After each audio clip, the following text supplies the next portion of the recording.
അവധി ഉസ്താദ്, ഷാഫി അജി, പ്രിയപ്പെട്ട മൊയിൻ പുദവി,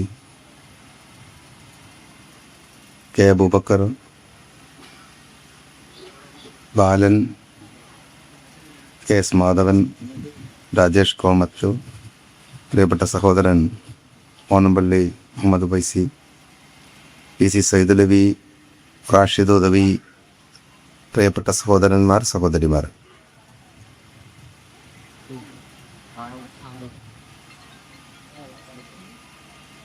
ചരിത്രത്തിലെ ഏറ്റവും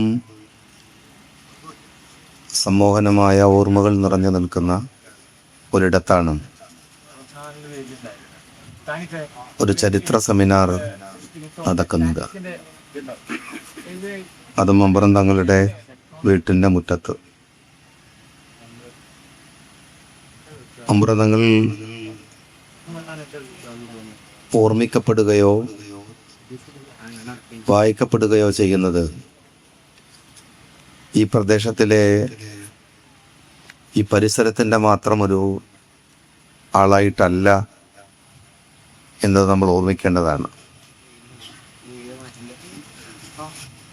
മലബാർ ബ്രിട്ടീഷ് വിരുദ്ധ പോരാട്ടങ്ങളിൽ മലബാറിൽ ഏറ്റവും ശക്തമായ പോരാട്ടത്തിന് നേതൃത്വം കൊടുത്ത, ഒരുപക്ഷെ 18-19 നൂറ്റാണ്ടുകൾക്ക് മുമ്പ് ബ്രിട്ടീഷുകാരോടും അന്നത്തെ നാടുവാഴികളായ പ്രതാപികളോടും അധികാരം കയ്യിൽ വെക്കുന്ന അഹങ്കാരികളോടും ജനകീയ പക്ഷത്ത് നിന്ന് സമരം ചെയ്തവരുടെ നേതാക്കന്മാരായിരുന്നു മമ്പുറം തങ്ങന്മാർ. അതൊരു സമുദായത്തിന് വേണ്ടി മാത്രമുള്ള ഒരു പോരാട്ടമായിരുന്നില്ല, സമുദായങ്ങൾ തമ്മിലുള്ള ഒരു സൗഹൃദത്തിൻ്റെ പാലമായി.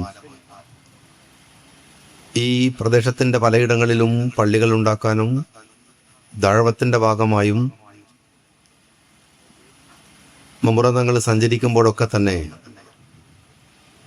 അവിടെ ജാതീയമായി അടിച്ചമർത്തപ്പെട്ടവർക്ക് ആ ജാതീയതയെ മറികടക്കാവുന്ന ഒരു ജീവിത പശ്ചാത്തലത്തെ കാണിച്ചു കൊടുക്കുന്നത് വഴി നടത്തിയ ഒരു സമരമുണ്ട്.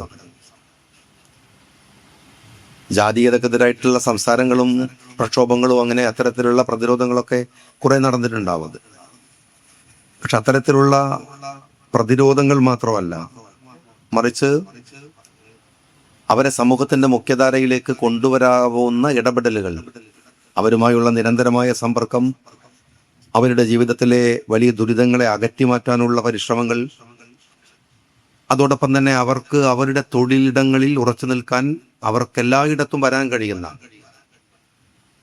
പള്ളിയുടെ പണിക്കായാലും വലിയ ഇടങ്ങളിൽ വന്ന് അതിൽ അഭിമാനപൂർവ്വം ജോലി ചെയ്തു പോകാനും ഒക്കെ കഴിയുന്ന തരത്തിലേക്ക് അവരെ മുഖ്യധാരയിലേക്ക് കൊണ്ടുവരാനുള്ള ശ്രമം നടത്തിയതും ആദരണീയനായ സയ്യിദ് അലവി തങ്ങളുടെയൊക്കെ നേതൃത്വത്തിലുള്ള ഒരു പരിശ്രമത്തിന്റെ ഭാഗമായിട്ടാണ്. പറയുന്നത് യമനിലെ ഹളർമൗത്തിൽ നിന്ന് പറയുന്ന താരീം എന്ന് പറയുന്ന വൈജ്ഞാനിക നഗരത്തിൽ നിന്നാണ് പ്രവാചകന്റെ കുടുംബ ശൃംഖലകളിൽ നിന്ന് അവരിങ്ങോട്ട് വരുന്നത്. ഇവിടെ വരുമ്പോൾ വന്ന് പിന്നീട് ഇവിടെ താമസിക്കുക മാത്രമല്ല, ചരിത്രത്തെ പരിശോധിച്ച് നോക്കിയാൽ മനസ്സിലാകുന്ന ഒരു കാര്യമുണ്ട്. ഇവിടെ ഒരു നൊസ്റ്റാൾജിയായിട്ട് ലോകത്തെവിടെ പോയി നിന്നിട്ടും തിരിച്ചുവിടെ വരാൻ തങ്ങളുടെ അലവി തങ്ങളുടെ മകൻ സയ്യിദ് ഫസൽ തങ്ങൾ നിരന്തരമായി ശ്രമിച്ചതിനെ കുറിച്ചൊക്കെ പറയുന്നുണ്ട്. ഫസൽ തങ്ങൾ പഠിക്കുന്നത് അറബ് രാജ്യത്ത് പോയിട്ട് പഠനം കഴിഞ്ഞാണ് അദ്ദേഹം ഇവിടെ തിരിച്ചു വരുന്നത്, ഇങ്ങോട്ടേക്ക് വരുന്നത്. മമ്പുറം തങ്ങൾ മരിച്ചുപോയതിനു ശേഷം മകനാണ് അതേ മേഖലയിൽ എങ്ങനെയായിരുന്നോ വാപ്പ ഉണ്ടായിരുന്നത്, സയ്യിദ് അലവി തങ്ങൾ എങ്ങനെയായിരുന്നോ സമൂഹത്തിൽ തൻ്റെ ഉത്തരവാദിത്തം നിർവഹിച്ചിരുന്നത്, അതിനെ കുറെ കൂടെ അക്കാഡമിക്കലായി അല്ലെങ്കിൽ കുറെ കൂടെ പുതിയ കാലത്തിന് അനുസൃതമായ വിധത്തിൽ ആ സമരങ്ങളിലൊക്കെ പങ്കാളിയാവാൻ അദ്ദേഹം നടത്തിയ ശ്രമമുണ്ട്. സമുദായത്തെയും സമുദായങ്ങളെയും തമ്മിൽ സമന്വയിപ്പിക്കുന്ന ഒരു പാലമായി വർത്തിക്കുകയും അവർക്കിടയിലുള്ള ദുരിതങ്ങളെ ഏറ്റെടുത്ത് സമരമുഖത്ത് നിൽക്കുകയും ചെയ്തു എന്നതാണ്. അങ്ങനെയാണ് കനോലി സാഹിബ്, അന്ന് കലക്ടറായിരുന്ന കനോലി സാഹിബ്, ഇദ്ദേഹത്തിൻ്റെ ശല്യം സഹിക്കാതെ, ശല്യമെന്നാണ് അവരുടെ ഭാഷയിൽ പറയേണ്ടത്. ശല്യം സഹിക്കാതെ അദ്ദേഹത്തെ ഇവിടുന്ന് നാട് കടത്തുകയാണ്. നാട് കടത്തുന്നതിന് പറഞ്ഞ ഒരു കാര്യം എന്താ വെച്ചാൽ, ഈ ഭാഗങ്ങളിലൊക്കെ നടക്കുന്ന സമരക്കാർ ആവേശം കൊള്ളുന്നതും നിരന്തരമായ ചർച്ചകൾ നടക്കുന്നതും മമ്പുറത്ത് വന്നാണ്. ഒരുപക്ഷെ ഈ വീട്ടിൽ വന്നിട്ടാണ്. ഇവിടെ വന്ന് ചർച്ചകൾ നടത്തുകയും അദ്ദേഹത്തെ കാണുകയും ചെയ്തതിന് ശേഷമാണ് അവരൊക്കെ സമരമുഖത്തേക്ക് ആർത്തിരമ്പി പോകുന്നത് എന്ന് കണ്ടെത്തുകയും അതിന്റെ ഫലമായിട്ടാണ് സയ്യിദ് ഫസൽ തങ്ങളെ ഇവിടെ നിന്ന് നാട് കടത്തി പോവുകയും ഒക്കെ ചെയ്യുന്നത്. അദ്ദേഹം പിന്നീട് യമനിലുണ്ടായി. മസ്കറ്റിലെ സോഹാറിൽ അദ്ദേഹം ഗവർണറായി. നിങ്ങൾ മനസ്സിലാക്കണം, ഈ നാട്ടിൽ നിന്ന് പോയൊരു മനുഷ്യൻ പിന്നീട് യമനിലുണ്ടായി. യമനിൽ നിന്നല്ല, സോഹാറിൽ, ഇന്നത്തെ മസ്കറ്റിലെ ഒമാനിലെ സോഹാറിൽ അവിടുത്തെ ഗവർണറായിട്ട് വരുന്നുണ്ട്. അതിനുശേഷം അദ്ദേഹം തുർക്കിയിലേക്ക് പോകുന്നു. തുർക്കിയിലെ ഭരണകൂടത്തിൽ അദ്ദേഹം മന്ത്രിയായിരുന്നു. അവിടെയാണ് അദ്ദേഹം മന്ത്രിയാവുക മാത്രമല്ല, അദ്ദേഹത്തിന്റെ തുർക്കി മദീന ഗതാഗതം, ആധുനികമായ ഗതാഗതം ആരംഭിക്കുന്നത് അദ്ദേഹം മന്ത്രിയായിരുന്ന സമയത്താണ്. തുർക്കിയിൽ നിന്ന് മദീനയിലേക്കുള്ള അതിന് പറയുന്ന ഒരു ഹിജാസ് റെയിൽ റോഡ് എന്ന് പറയുന്ന റോഡ് അദ്ദേഹം വിഭാവന ചെയ്തു. അദ്ദേഹത്തിന് പക്ഷേ ആ റോഡിന്റെ ഡിസൈനിങ്ങും എല്ലാം പൂർത്തിയായി കഴിഞ്ഞു. അതിനിടയിലാണ് 1900 അദ്ദേഹം മരിച്ചു പോകുന്നത്. അതിനുശേഷം ആ ഗവൺമെന്റ് അത് ഏറ്റെടുക്കുകയും തുർക്കി ഗവൺമെന്റ് ആ റോഡ് പൂർത്തീകരിക്കുകയും പിന്നീട് ലോകമായ യുദ്ധത്തിൽ അത് തകരുകയൊക്കെ ചെയ്യുന്നു എന്ന് ചരിത്രം പറയുന്നുണ്ട്. പക്ഷെ അദ്ദേഹം അവിടെ ചെന്ന് ഇസ്തംബൂളിൽ മരിച്ചു. അവിടുത്തെ അവിടുത്തെ രാജാക്കന്മാർ അല്ലെങ്കിൽ പ്രതാപികളായിട്ടുള്ള ആളുകൾ അവിടുത്തെ ഭരണാധികാരികളെ മുഴുവൻ മറമാടിയിരിക്കുന്നിടത്താണ് അദ്ദേഹത്തെ ഫസൽ തങ്ങളെ ഖബറും കിടക്കുന്നത്. ഞാനവിടെ പോയിരുന്നു. ഇപ്പൊ മമ്പുറത്ത് ആ തെരഞ്ഞെടുപ്പിന്റെ സമയത്ത് ഈ മണ്ഡലത്തിലുള്ള യാത്രയിൽ ഞാൻ മമ്പുറം ജാറത്തിൽ വന്നപ്പോൾ കുറച്ചാളുകൾക്ക് ചെറിയ ചൊറിച്ചിലുണ്ടായിരുന്നു. ഞാൻ അവരോട് പറയുന്നത്, ഞാൻ ഫസൽ തങ്ങളുടെ ഇസ്തംബൂളിലെ ഖബർ സിയാറത്ത് ചെയ്തിരുന്നു. അവരതിനെ കുറിച്ച് അറിയുമെന്ന് എനിക്കറിയില്ല. അവിടെ ഞാൻ പൈസയോട് പറയായിരുന്നു, ഞാൻ അവിടെ പോയിട്ട് ഓണമ്പള്ളിയോട് പറയായിരുന്നു, അവിടെ പോയിട്ട് അടുത്ത ഫോട്ടോയാണ് നമ്മളെ മലയമ്മക്കറിയാം ഡോക്ടർ ആബിദിന്റെ മമ്മുറ തങ്ങളെ കുറിച്ചുള്ള ഒരു ചരിത്ര പുസ്തകത്തിന്റെ കവർ പേജ് ആക്കിയിട്ട് വെച്ചിരുന്നത്. അവിടെ ചെല്ലുമ്പോൾ നമുക്ക് തോന്നുന്ന ഒരു വല്ലാത്തൊരു വൈകാരികമായ ഒരു ആവേശമുണ്ട്. കാരണം അവിടുത്തെ ഇസ്തംബൂളിൽ തുർക്കിയുടെ മന്ത്രിയായി നിൽക്കുമ്പോഴും ഫസൽ തങ്ങൾ നിരന്തരമായി നാട്ടിൽ വരാൻ ശ്രമിച്ചിരുന്നു. തിരിച്ചു വരാനുള്ള എല്ലാ ശ്രമത്തെയും അതേ അളവിൽ തന്നെ അന്ന് കനോലി സാഹിബ് തടുക്കുകയും ചെയ്തു. ഇങ്ങോട്ട് വരാൻ പാടില്ല, അത്ര അപകടകാരിയാണ്, ഇവിടെ വരാൻ പാടില്ല എന്ന് പറഞ്ഞിട്ട് തടുക്കുക. എന്നിട്ട് അദ്ദേഹം തുർക്കിയിൽ പോയി മന്ത്രിയായി നിൽക്കുമ്പോഴേ, തുർക്കിയുടെ മന്ത്രിയായി പരിലസിക്കുന്ന സമയത്തും അദ്ദേഹം നാട്ടിലേക്ക് വരാൻ ശ്രമിച്ചു. ഈ പഞ്ചായത്തിന് കൂടെ ഒരു പ്രത്യേകതയുണ്ട്. എന്താണെന്ന് വെച്ചാൽ, അദ്ദേഹത്തിന്റെ മരണത്തിന് ശേഷം അദ്ദേഹത്തിന്റെ കുടുംബം ഇങ്ങോട്ടേക്ക് തിരിച്ചു വരാൻ ശ്രമിച്ചു. ഈ പഞ്ചായത്തിന്റെ പേര് പോലെ മുഹമ്മദ് അബ്ദുറഹിമാൻ സാഹിബ് അന്ന് ഒരുപാട് ശ്രമം അതിനു വേണ്ടി നടത്തിയിട്ടുണ്ടെന്നാണ് ചരിത്രം പറയുന്നത്. അവരെ തിരിച്ചുങ്ങോട്ട് കൊണ്ടുവരാൻ, എന്ന് വെച്ചാൽ ഫസൽ തങ്ങളുടെ കുടുംബത്തെ തിരിച്ചു കൊണ്ടുവരാൻ. അതുപോലും ഈ രാജ്യം അന്നത്തെ ബ്രിട്ടീഷ് ഭരണകൂടവും മറ്റുള്ളവരും ഒക്കെ വിലക്കുകയാണ് ഉണ്ടായത് എന്നാണ്. അവിടെ യഥാർത്ഥത്തിൽ അങ്ങനെ ചരിത്രത്തിൽ നമ്മളൊരു യാറവുമായി ബന്ധപ്പെട്ട് മാത്രം നിൽക്കുന്ന ഒരു പ്രശ്നമല്ല. ഞാൻ ഇവിടെ വന്നപ്പോൾ അന്ന് ബഹുമാന്യനായ മൊയിൻ ഉദവിയുമായിട്ട് സംസാരിക്കുന്ന സമയത്താണ് എനിക്കും എൻ്റെ മനസ്സിലുണ്ടായിരുന്ന ഒരാശയം എന്നുള്ള നിലയ്ക്ക് ഇത് ഒരു ഹെറിറ്റേജ് വില്ലേജ് ആയിട്ട് ഇത് രൂപപ്പെടണമെന്ന ഒരു ആലോചനയുണ്ടാവുന്നത്.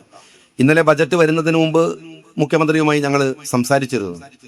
പ്രത്യേകിച്ച് ആ ബജറ്റിനകത്ത് നിങ്ങൾക്കറിയാം ഒരുപാട് കാര്യങ്ങൾ, ബജറ്റിൽ ചരിത്രപരമായ കാര്യങ്ങൾ ഉയർത്തിക്കൊണ്ടുവരാനുള്ള വലിയ ശ്രമങ്ങളുണ്ടായി. കൊച്ചി മുസരീസ്, അതുപോലെ തന്നെ പൊന്നാനിയിൽ ഒരു മലബാർ ബിനാലെ, അതൊക്കെ അതിന്റെ ഭാഗമായിട്ടാണ്. ആ കൂട്ടത്തിൽ മമ്പുറം ഹെറിറ്റേജ് വില്ലേജും കൂടെ വരികയാണ്.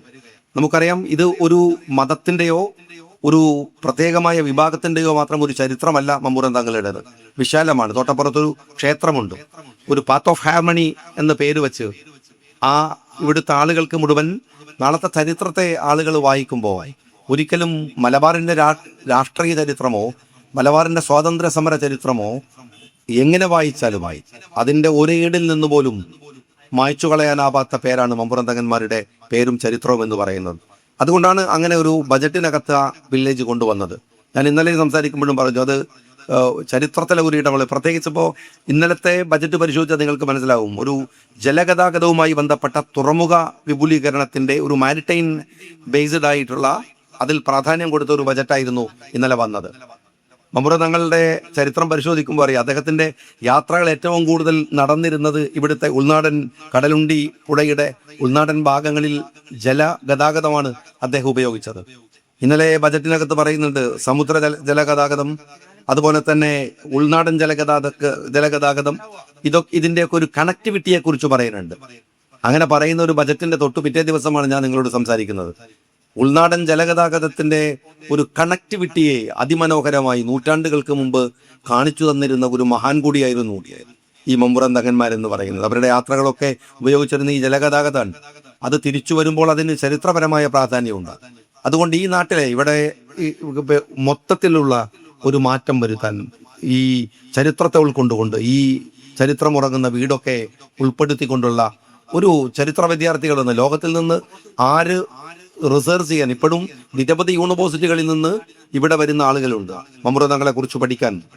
തുർക്കിയിൽ ചെല്ലുമ്പോഴാണ് നമുക്ക് മനസ്സിലാവുക, നമ്മളുടെ രോമം എഴുന്ന് നിന്ന് പോകും. ഞാൻ ആ ഖബറിന്റെ മുമ്പിൽ നിൽക്കുമ്പോൾ, അവിടുത്തെ മ്യൂസിയത്തിന്റെ മുമ്പിലാണ് ഖബറുള്ളത്, ഓണപ്പള്ളിക്ക് അറിയാൻ പറ്റും. മ്യൂസിയത്തിന്റെ മുമ്പിലാണ്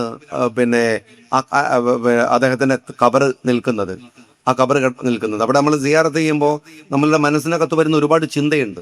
ഈ ഒരു പ്രദേശത്ത് നിന്ന് പോയ ഒരാൾ പിന്നീട് നേരത്തെ പറഞ്ഞ പോലെ ഒമാനിലെത്തുന്നു, അവിടെ ഗവർണറാവുന്നു, പിന്നെ ഏത് കാലത്താണ് തുർക്കിയിൽ ചെല്ലുന്നു, അവിടുത്തെ ഭരണകൂടത്തിന്റെ കൂടെ ചേരുന്നു, എന്നിട്ട് അവിടുത്തെ തുർക്കിയുടെ അവിടെ എഴുതി വെച്ചിട്ടുണ്ട്, തുർക്കിയുടെ ആധുനിക തുർക്കിയെ കെട്ടിപ്പടുക്കുന്നതിൽ പങ്കുവഹിച്ച ഒരാൾ ഈ മമ്പുറത്തുകാരനായിരുന്നു.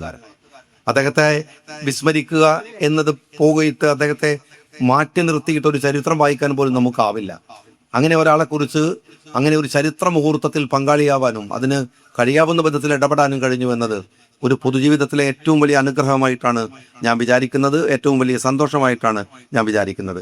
ആ അർത്ഥത്തിൽ അങ്ങനെ വരാൻ കഴിഞ്ഞതിലും പങ്കെടുക്കാൻ കഴിഞ്ഞതിലും ഈ ഇന്നലെ അതിന്റെ പ്രഖ്യാപനമുണ്ടായ ബജറ്റിന്റെ തൊട്ടു പിറ്റേ ദിവസം തന്നെ വളരെ യാദൃശ്ചികമായി ഇങ്ങനെ ഒരു സെമിനാറിൽ വന്ന് ചേരാൻ കഴിഞ്ഞതിലുമുള്ള വലിയ സന്തോഷം അറിയിച്ചുകൊണ്ട് നിങ്ങളുടെ ഇൻസ്റ്റിറ്റ്യൂട്ടിന്റെ ഇവിടെയുള്ള ഈ ഇൻസ്റ്റിറ്റ്യൂട്ടിന്റെ എല്ലാ തരത്തിലുള്ള സഹായവും പിന്തുണയും ഒക്കെ ആ പദ്ധതി കൊണ്ടുവരുമ്പോൾ ഉണ്ടാവണം. അതിന് ഒരു ഇന്റർനാഷണൽ പരിപ്രേക്ഷ്യം ഉണ്ടാവണം. ഒപ്പം അതിനകത്ത് ആർക്ക് വന്നാലും റിസർച്ച് ചെയ്യാൻ കഴിയുന്ന ലൈബ്രറികൾ ഉണ്ടാവണം. ചരിത്രത്തെ അടുത്ത തലമുറക്ക് കൈമാറാൻ കഴിയുന്ന ലൈറ്റ് ആൻഡ് ഷോകൾ ഉണ്ടാവണമെന്നാണ് നമ്മളുടെ ആഗ്രഹം. അതിനൊക്കെ കഴിയുന്ന വിധത്തിൽ അതിനെ ഡിസൈൻ ചെയ്യാൻ AR നഗർ പഞ്ചായത്തും ഈ ഇൻസ്റ്റിറ്റ്യൂട്ടും ഇവിടുത്തെ ജനങ്ങളുമൊക്കെ രംഗത്ത് വരണമെന്ന് വിനീതമായി അപേക്ഷിച്ചുകൊണ്ടും എല്ലാവിധത്തിലുള്ള അഭിവാദ്യങ്ങൾ നേർന്നുകൊണ്ടും ഞാൻ എൻ്റെ വാക്കുകൾക്ക് വിരാമം കുറിക്കുന്നു. നന്ദി. ജയ് ഹിന്ദ്. അസ്സലാമു അലൈക്കും.